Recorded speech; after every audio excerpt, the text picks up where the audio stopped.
ओम शांति। मुरली की तारीख है 2/5/2026। बाबा मुरली का सार बता रहे हैं। मीठे बच्चे, इस ड्रामा के अंदर विनाश की भारी नोंद है। तुम्हें विनाश के पहले कर्मातीत बनना है। प्रश्न है, बाबा के किन शब्दों की कशिश सन्मुख में बहुत होती है? उत्तर है, बाबा जब कहते हैं तुम मेरे बच्चे हो, देखो सुन के भी अच्छा लगता है, तुम मेरे बच्चे हो, तो इन शब्दों की कशिश सन्मुख में बहुत होती है। सन्मुख सुनने से बहुत अच्छा लगता है। मधुबन सब बच्चों को आकर्षित करता है, क्योंकि यहाँ है ईश्वरीय परिवार, यहाँ ब्राह्मणों का संगठन है। ब्राह्मण आपस में ज्ञान की ही लेन देन करते हैं। मुरली में गीत है, हमारे तीर्थ न्यारे हैं, इस धरती के प्यारे हैं। बाबा मुरली की शुरुआत में रूहानी यात्रा की विशेषता बता रहे, क्योंकि गीत था ना, तीर्थ न्यारे हैं, तो हमारी रूहानी यात्रा है। तो बाबा कहते इस यात्रा के बाद इस मृत्यु लोक में हमें लौट के नहीं आना, हमारी वंडरफुल यात्रा है।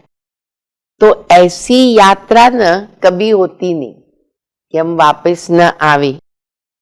फिर बाबा दूसरी बात बता रहे हैं कि बच्चे, तुम आते हो यहाँ पार्ट बजाने, एक्टर बनकर पार्ट बजाते हैं। अभी वो जो एक्टर्स होते 2-3 घंटे का पार्ट बजाते हैं ना मूवी के अंदर, नाटक के अंदर, तो बाबा कहते हैं कि वो ये तो नहीं समझते हैं ना कि भाई अभी हम जा रहे हैं, हम एक्टर्स हैं। हाँ, समझेंगे अपने ही घर में जाते हैं तो मुख से ये तो नहीं कहेंगे कि हम आत्मा ने ये पार्ट बजाया। तुम समझते हो कि ये शरीर रूपी जो कपड़ा है वो हम छोड़ करके अभी हम अपने घर जाएंगे, दूसरा नया कपड़ा लेंगे। फिर बाबा कहते जैसे लक्ष्मी नारायण है, तो देखो उन्होंने नए कपड़े पहने, पहला जन्म नए कपड़े पहनते हैं। तो बाबा हमको अभी ऐसा देवता, ऐसा गुणवान बनाने आए हैं। ये मनुष्य चोला गुप्त वेश है। बाबा भी तो इसमें आते, ब्रह्मा का जो तन है बाबा भी गुप्त है, तो बाबा का तो शरीर है नहीं। फिर बाबा एक बहुत अच्छी बात बता रहे, बाबा ना बहुत मोह जीत है। हम सभी बच्चे हैं, बाबा प्यार भी कर रहे, मोह जीत भी है। क्यों? बाबा जानते हैं कि ये पुरानी दुनिया का अभी विनाश होना है, और बाबा हमें शिवालय में ले जाते, हमारे लिए शिवालय बनाते हैं। फिर बाबा दूसरी बात बता रहे हैं कि बच्चे, बिरला जो था, अभी भी उनकी वंशावली तो चलती है, उसने बहुत ज्यादा अच्छे अच्छे लक्ष्मी नारायण के मंदिर बनाए, हम सब जानते हैं। तो बाबा कहते जाकर के वहां सेवा करनी चाहिए, पूछना चाहिए इनकी हिस्ट्री ज्योग्राफी आप जानते हो क्या। फिर युक्ति से उनको हम सेवा करके कहानी बता सकते हैं, उनकी सौगात भी कुछ साथ में लेके जानी चाहिए। माताएं जाकर के समझा सकती है, लेकिन बाबा कहते समझाने वाले कैसे होने चाहिए? बड़े रसीले, तो उनको सुनने में भी आनंद आ जावे।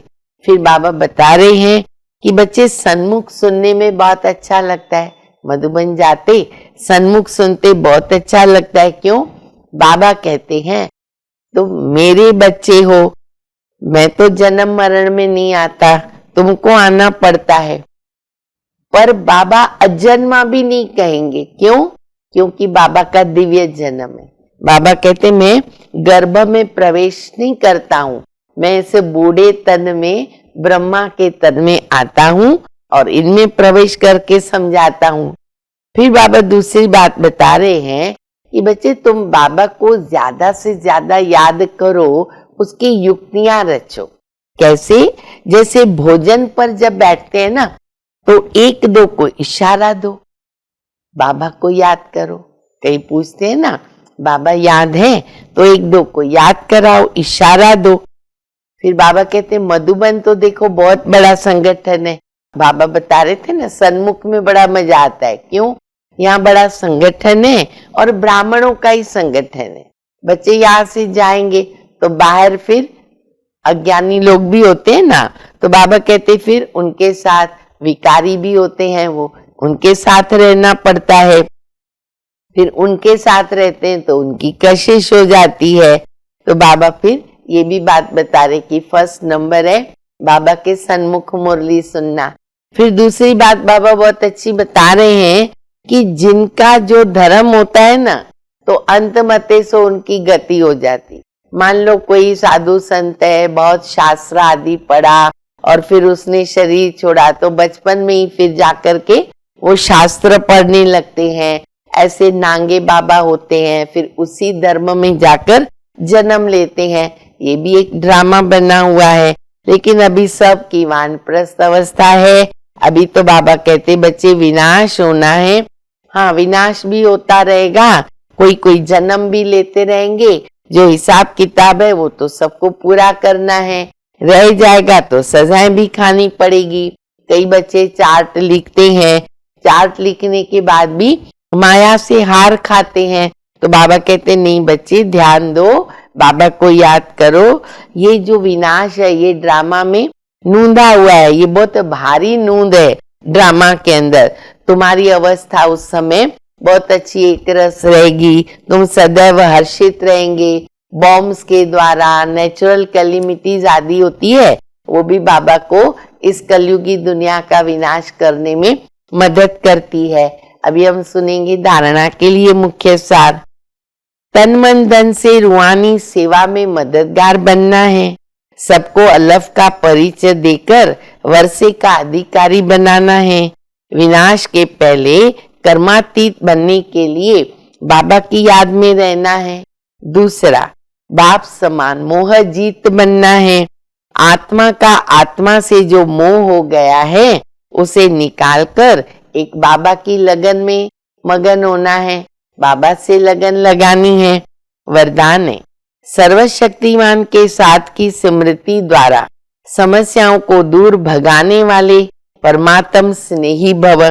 जो बच्चे परमात्म स्नेही हैं, वे स्नेही को सदा साथ रखते हैं, इसलिए कोई भी समस्या सामने नहीं आती है। जिनके साथ स्वयं सर्वशक्तिमान बाबा है, उनके सामने समस्या ठहर नहीं सकती। समस्या पैदा हो और वहीं खत्म कर दो तो वृद्धि नहीं होगी। अब समस्याओं का बर्थ कंट्रोल करो। सदा याद रखो, संपूर्णता को समीप लाना है और समस्याओं को दूर भगाना है। स्लोगन है, प्यारे बनने का पुरुषार्थ नहीं, न्यारे बनने का पुरुषार्थ करो तो प्यारे स्वतः ही बन जाएंगे। अव्यक्त इशारा। सदा अचल अडोल एकरस स्थिति का अनुभव करो। समय प्रति समय अनेक प्रकार के विघ्न आते हैं।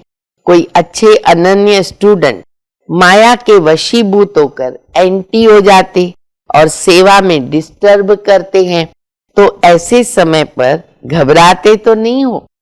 एक होता है उनके प्रति कल्याण की भाव से तरस रखना, लेकिन उसके कारण हलचल में आना अथवा व्यर्थ संकल्प चलाना, इसको कहते हैं हिलना।